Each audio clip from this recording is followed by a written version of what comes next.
Welcome to a new episode of Bendin' with Bendin'.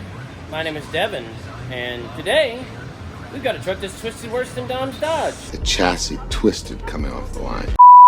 Now this is an older Volvo D13 day cab. It's kind of short. And I don't mean short like the stroke I have in the bedroom. I mean like Danny DeVito.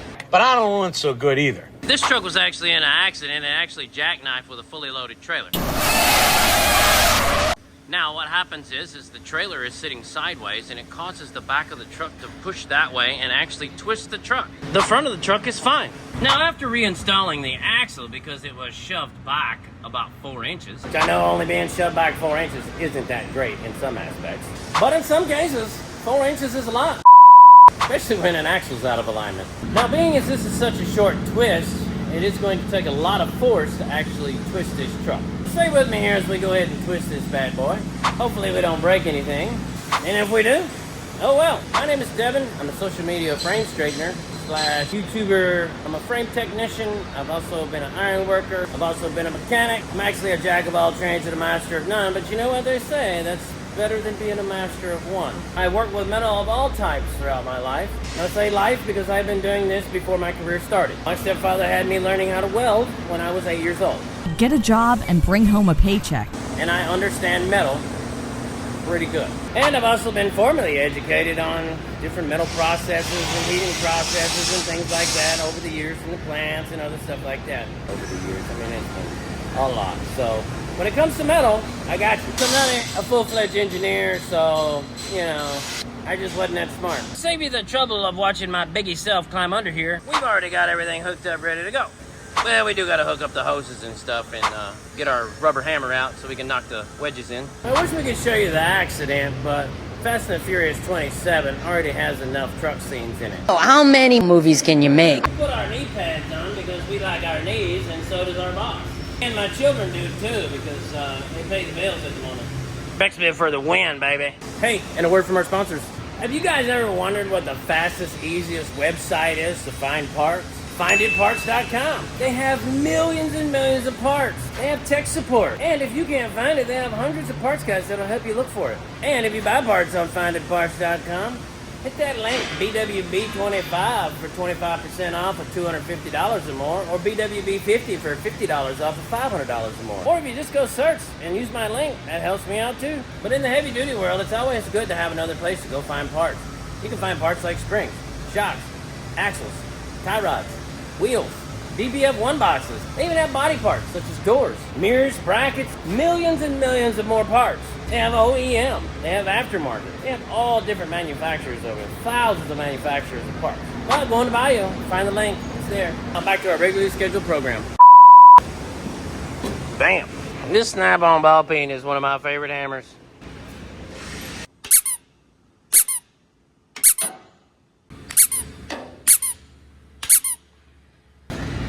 You have to really make sure all this stuff is tight.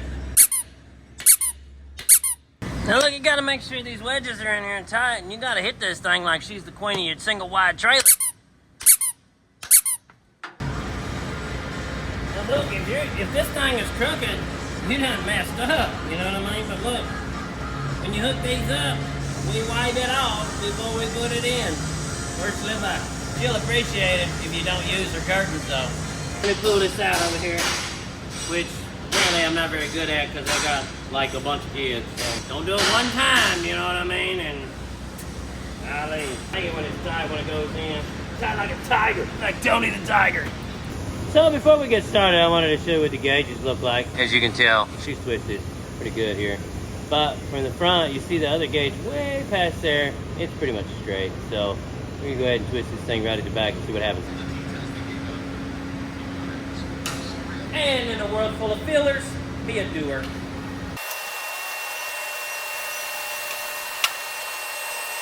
Alright, so let's go ahead and let this thing down now that there's a monsoon happening outside. It's that rain that poured. Gump was talking about.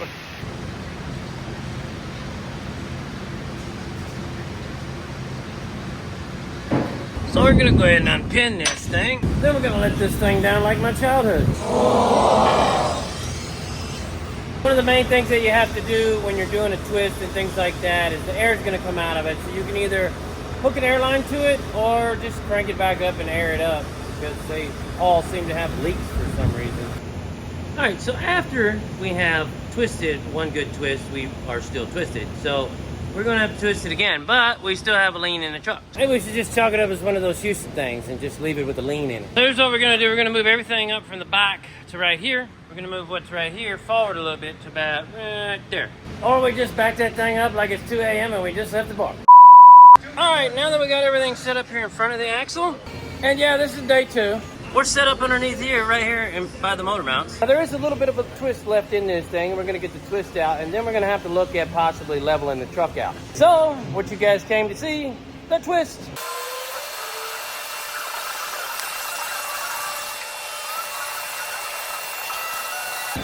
I'm so scared right now, bro. This is crazy. What these Volvos failed to realize is I wasn't asking if they wanted to be straight or not. I know this is not a negotiation. We're gonna leave this thing up a little bit. I think I'm going to lunch.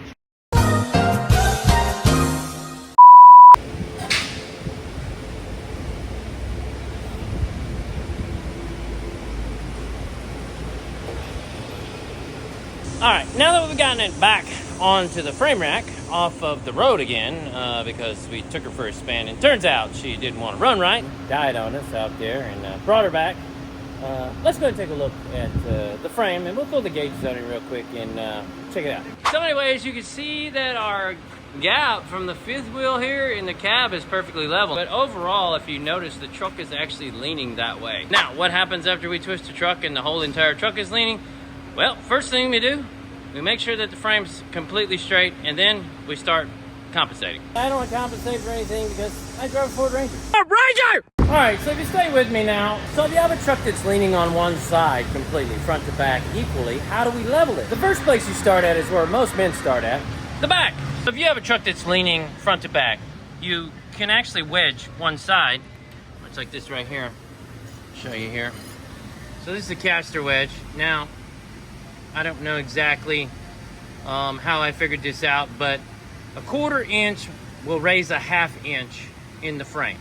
So, put that in there. Now you're gonna have to probably extend the tie bolt, right? Because the original tie bolt isn't gonna be long enough to support that.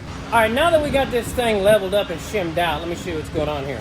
So as you can see right here, we have our shim, okay? And this is wedged in there, center bolt's locked in, everything's tight. See, it's up on this side, a little bit leaning that way. We're gonna go ahead and drive it around just that way we can let everything bounces around like in Jumbles on Friday night at the of consent age adult clubs. She should look pretty good.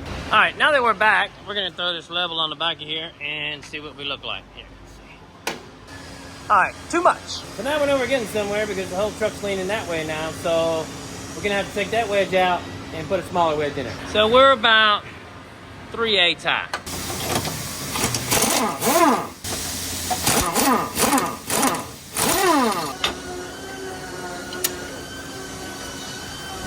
All right, so we're gonna go with this, and we're gonna go half of that, because that's kind of thick.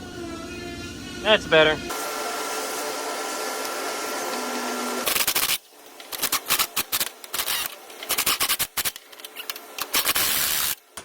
right. Now, let's let the machine down, tighten her up.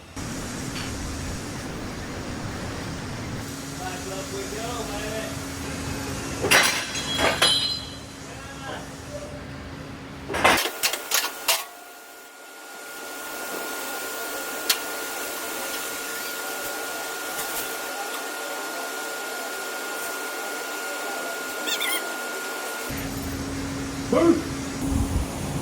All right, here we go.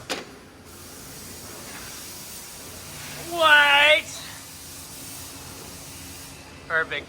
All right, so after a few days of twisting and adjusting and all that good stuff, we finally got this thing straight. So as you can see, we're perfectly level in the back. Down our gauges, there's not one gauge out. Perfect. Nice. So I hope everybody enjoyed this episode, and I hope everybody got a laugh. If you want to check out my merch store, I'll leave the link in the bio. If you want to check out FinditParts.com, I'll leave that in the bio. Really appreciate everybody that's supported me through my merch store and all that stuff. And but remember, if you click the link and don't even buy anything on FinditParts.com, I still get a little bit of promotional money. So check it out. So check out that next video, and remember, keep twisting. Stay out of accidents. Otherwise, you're gonna have to come see me.